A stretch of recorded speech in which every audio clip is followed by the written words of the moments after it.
David Chen had worked in the warehouse logistics department for 9 years, and his disability was the kind that most people did not notice unless they paid attention to the way he walked, the slight asymmetry in his gait that came from a spinal injury sustained in a forklift accident at his previous job.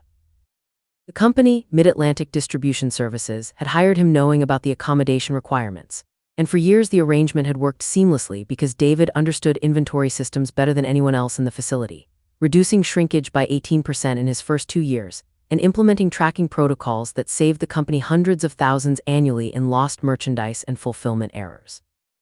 His supervisor during those years had been Margaret Torres, a pragmatic woman who cared only about results and recognized that David's accommodation needs were irrelevant compared to his contribution to operational efficiency. But Margaret had retired 8 months ago, and her replacement was a different kind of manager entirely.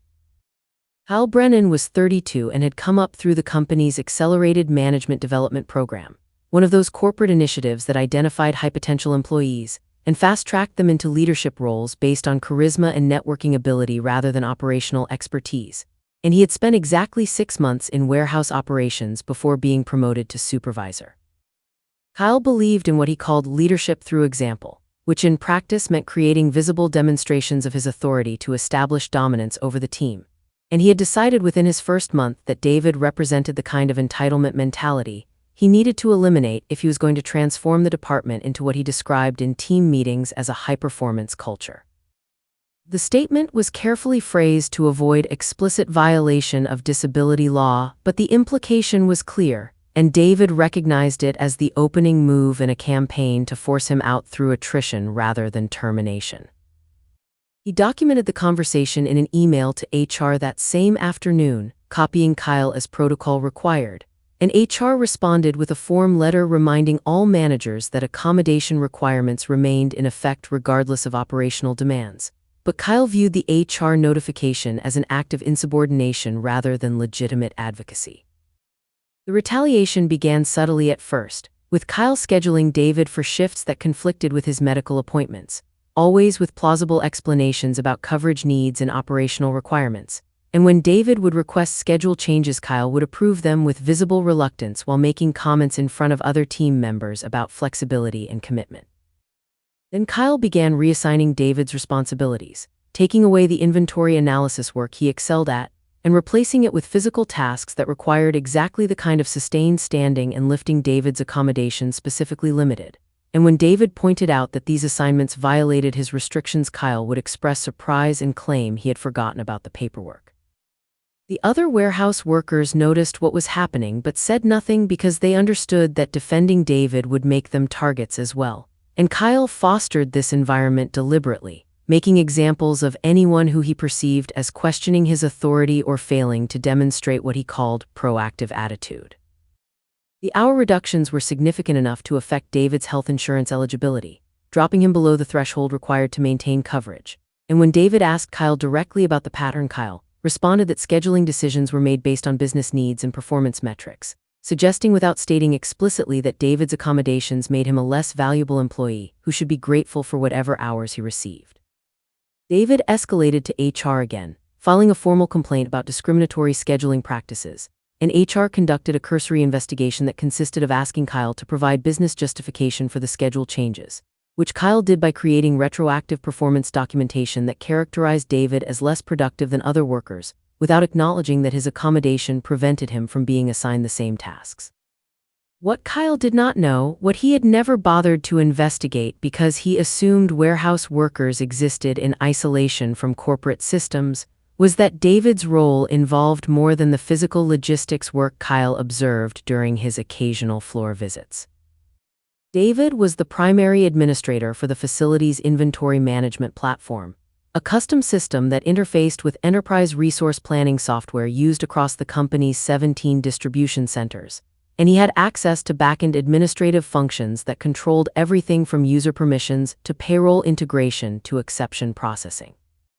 The system had been implemented 6 years earlier during a major infrastructure upgrade, and David had volunteered to become the facility supervisor, taking on additional training and certification that made him the local expert on system configuration and troubleshooting.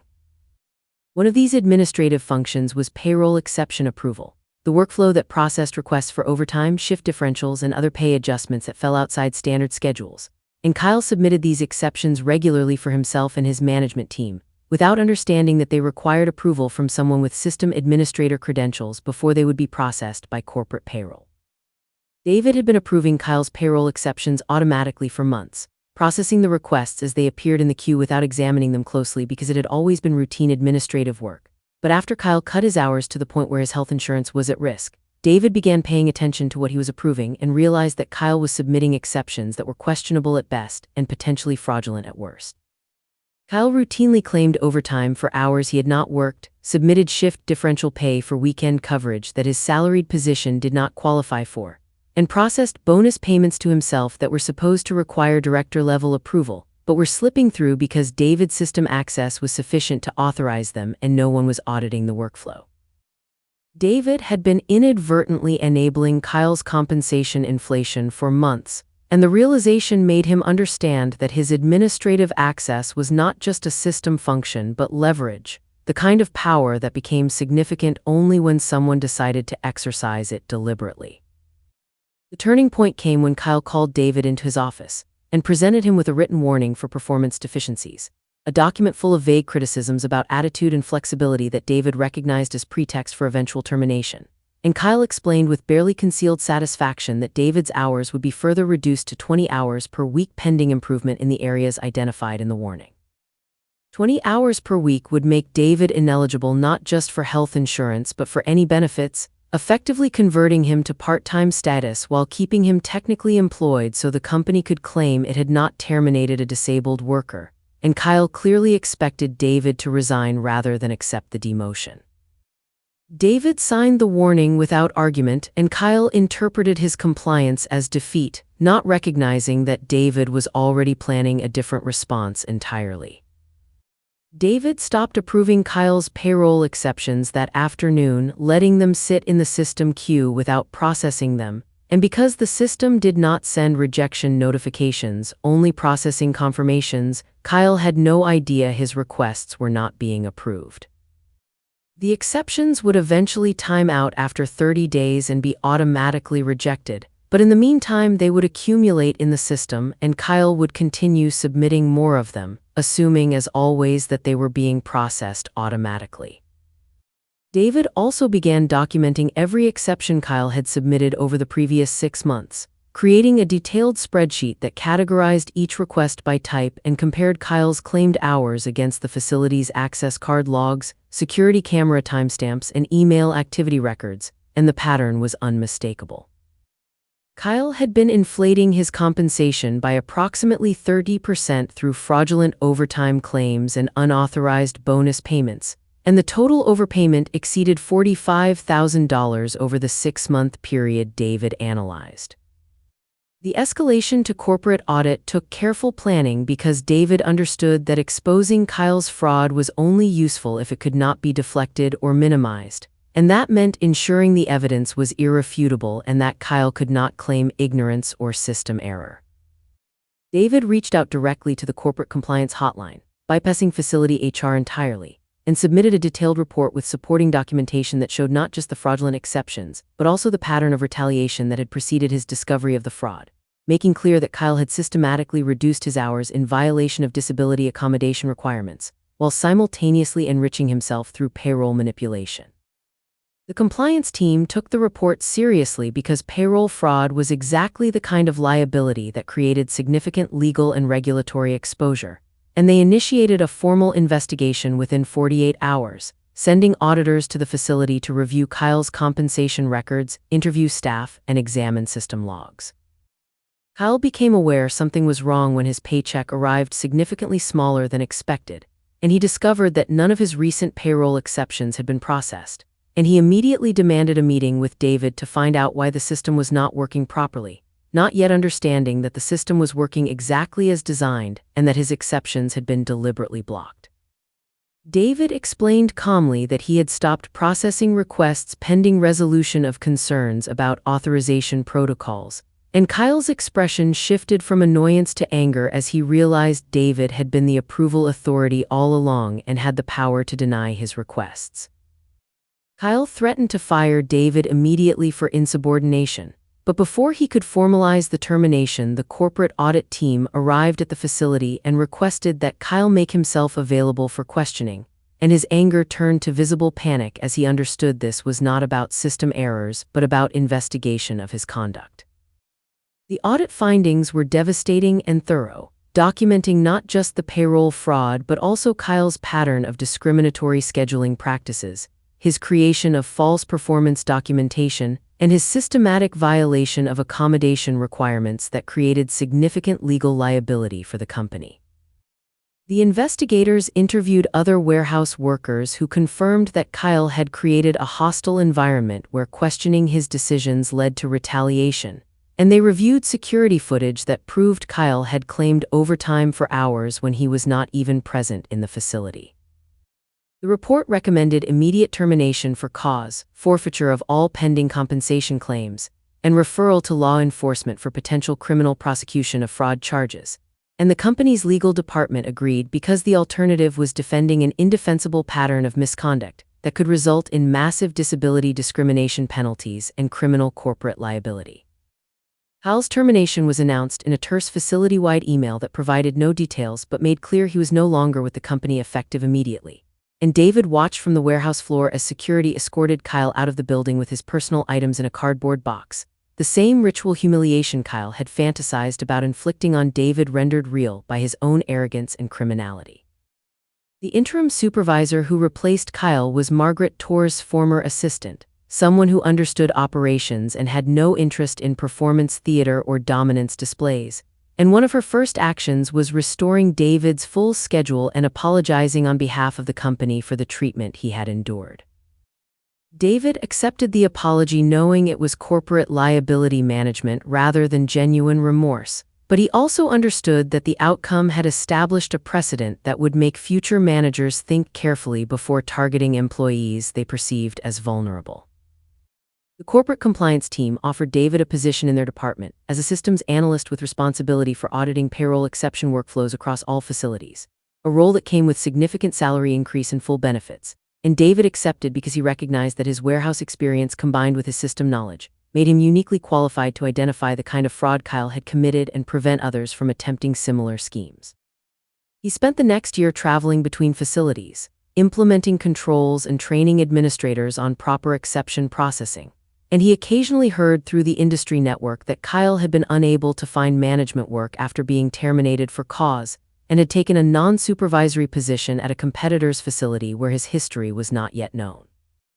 David felt no particular satisfaction about Kyle's diminished circumstances because revenge had never been his objective, only accountability, and the systems he helped implement would prevent thousands of workers from experiencing the kind of retaliation he had endured simply because someone in authority decided they were expendable.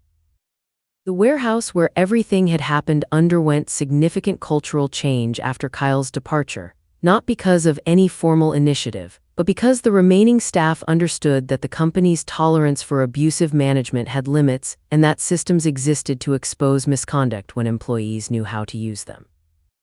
David had demonstrated that vulnerability could become leverage when combined with knowledge and patience, that power in organizations flowed not just from formal authority but from understanding how systems actually worked and who controlled the critical functions that executives took for granted.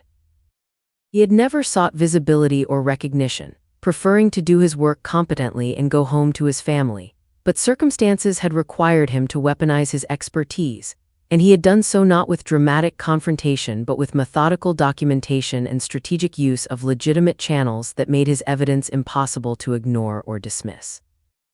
The story circulated through the company's warehouse network as a cautionary tale about the danger of assuming that hourly workers lacked power or sophistication, and several other supervisors who had been engaging in similar scheduling retaliation quietly reversed their decisions before audits could uncover their conduct. David became an unofficial resource for workers navigating accommodation issues, helping them understand their rights and document violations in ways that would withstand corporate investigation. and he realized that his experience had given him a form of influence that most people never achieved, the ability to effect systemic change not through authority but through expertise and strategic action. He had not wanted this role, would have preferred to simply do his inventory work without incident, but having been forced into visibility, he chose to use it constructively, preventing others from experiencing the particular form of casual cruelty that managers like Kyle inflicted when they believed their authority was absolute and their workers were replaceable.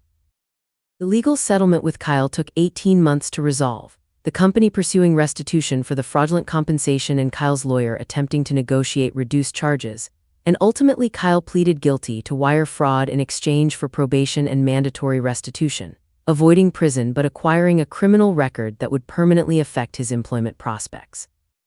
David was not involved in the legal proceedings beyond providing his initial evidence, and he followed the case only peripherally because he had moved beyond the emotional investment that revenge requires, understanding that Kyle's consequences were not his responsibility, but the inevitable result of choices Kyle had made repeatedly despite having opportunities to change course.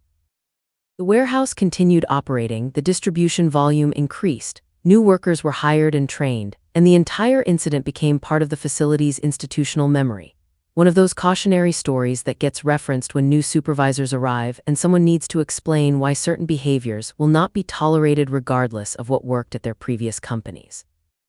David remained in the compliance role for 3 years before accepting a director position overseeing warehouse operations for the company's Northeast region, the same management track Kyle had aspired to but achieved through competence rather than performance theater, and he brought to the role an understanding of frontline operations that most executives lacked.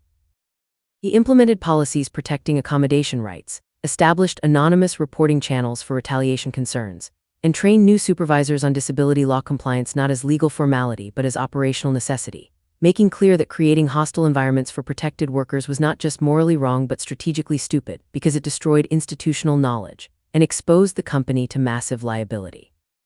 Some executives viewed these initiatives as excessive sensitivity or political correctness, but David had access to the compliance data showing how much the company spent defending discrimination claims and settling retaliation cases, and he could demonstrate that his policies reduced legal exposure while improving retention and productivity, making his approach attractive to executives who cared only about financial outcomes.